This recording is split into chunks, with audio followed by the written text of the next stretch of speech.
Буквально несколько минут назад стали известны трагические новости из мира российского шоу-бизнеса и последние новости о антикоррупционном комитете Никиты Михалкова и его работе. В последнее время семья известной певицы Натальи Королевой постоянно попадает в криминальные скандалы. На данный момент мать Натальи Владимировны Людмила Порывай и ее сын Архип Глушко имеют колоссальные проблемы с законом. Однако вчерашнее криминальное происшествие и вовсе повергло в шок российскую общественность, ведь главной виновницей трагического преступления стала никто иная, как сама Наталья Владимировна Королева.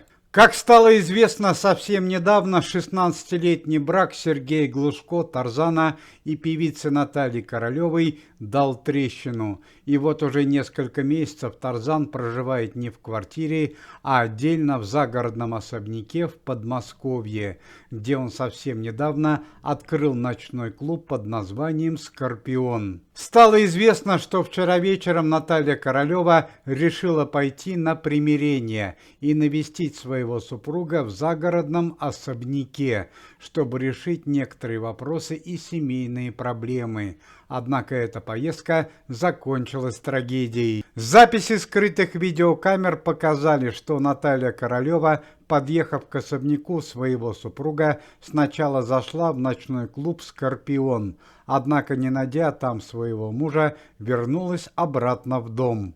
Более чем неприятным сюрпризом оказался для Наташи Королевой тот факт, что на втором этаже дома, в спальне своего супруга, лежащей на кровати, она обнаружила молодую российскую певицу, старшую дочь известной певицы Валерия, Анну Шульгину. В этой же спальне в тот момент находился муж Натальи Королевой Сергей Глушко, который, к сожалению, не успел вмешаться в конфликт между двумя женщинами, что и привело к трагедии. Наталья Владимировна Королева, которая обладает вспыльчивым характером, не смогла сдержать свои эмоции и лишила жизни свою соперницу в результате удара тяжелым предметом по голове.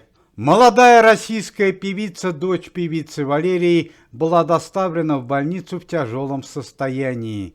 Она находилась в реанимации, однако сегодня ночью скончалась от полученных травм. К месту происшествия незамедлительно прибыли певица Валерия и ее родственники. На данный момент решается вопрос о возбуждении уголовного дела по статье убийства. К слову сказать, что российское законодательство не всегда действует справедливо.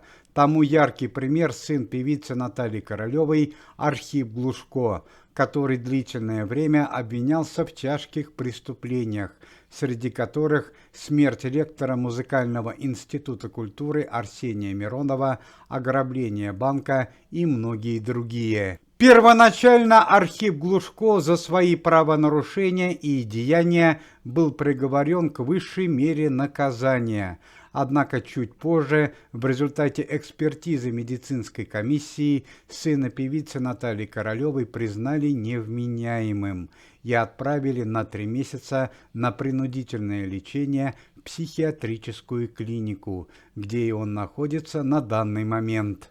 Однако антикоррупционный комитет во главе с Никитой Михалковым не теряет надежды, что сын певицы Натальи Королевой все-таки получит заслуженное наказание за свои преступные деяния. Команда Никиты Михалкова на данный момент требует пересмотра дела.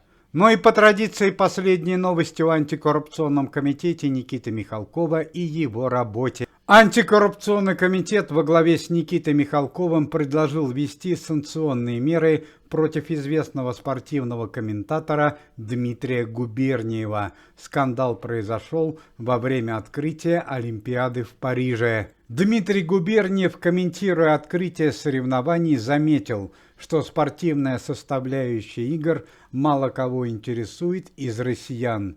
Более того, он заявил, что Российская Федерация вовсе не является спортивной страной, и там мало талантливых спортсменов. Подобные слова спортивного комментатора глубоко оскорбили и задели многих россиян. а антикоррупционный комитет и вовсе предложил после подобных высказываний не пускать Дмитрия Губерниева обратно в Россию. Руководство антикоррупционного комитета в лице министра обороны Российской Федерации Андрея Белоусова, Никиты Михалкова, актера Александра Домогарова и товарища Бастрыкина предложили повысить пенсию по инвалидности на 35%. Для этой цели антикоррупционная команда перечислила 21 миллион рублей. Помимо этого, глава организации Никита Сергеевич Михалков заявил, что будет лично следить за судьбой перечисленных финансовых средств, чтобы они не разошлись в неизвестном направлении. Пресс-служба антикоррупционного комитета сообщает несколько трагических новостей из мира российского шоу-бизнеса. Несколько дней назад скончался известный российский актер Александр Марушев. Александр Марушев был задействован более чем в 80 работах в кино и сериалах. Причиной смерти для российского артиста стала продолжительная и тяжелая болезнь, связанная с онкологией. Известная российская и советская актриса Лидия Федосеева-Шукшина попала в Центральную московскую больницу с острым инфекционным заболеванием. Состояние артистки диагностируется как средне-тяжелое. Криминальное происшествие произошло с известной российской певицей Кристиной Орбакайте во время отдыха в Италии в городе Милане. Прямо из гостиничного номера во время отсутствия Кристины Орбакайте была похищена солидная финансовая денежная сумма и кредитные карты. Ущерб от ограбления составил почти $1,5 миллиона. Все участники покушения на начальника Следственного комитета товарища Бастрыкина и министра обороны Российской Федерации Андрея Белоусова сегодня утром были направлены в следственный изолятор города Москвы и Санкт-Петербурга. Всего, по последним данным, по делу проходят 17 человек. Они будут находиться в следственном изоляторе до первого судебного заседания, которое состоится 24 августа текущего года. На этой неделе член антикоррупционного комитета и известная советская и российская певица Ирина Аллегрова даст 4 благотворительных музыкальных концерта в городах Челябинске, Кирове, Саратове и Самаре. Все денежные средства от данных выступлений пойдут на лечение тяжело больных детей. Сегодня день рождения празднуют известная российская актриса Юлия Меньшова и композитор Игорь Крутой. Юлии Меньшовой исполняется 55 лет, а Игорю Крутому 70. Уважаемые зрители, если вы желаете выздоровления членам комитета и поддерживаете их деятельность, то можете поставить лайк под видео и написать поддерживающий комментарий.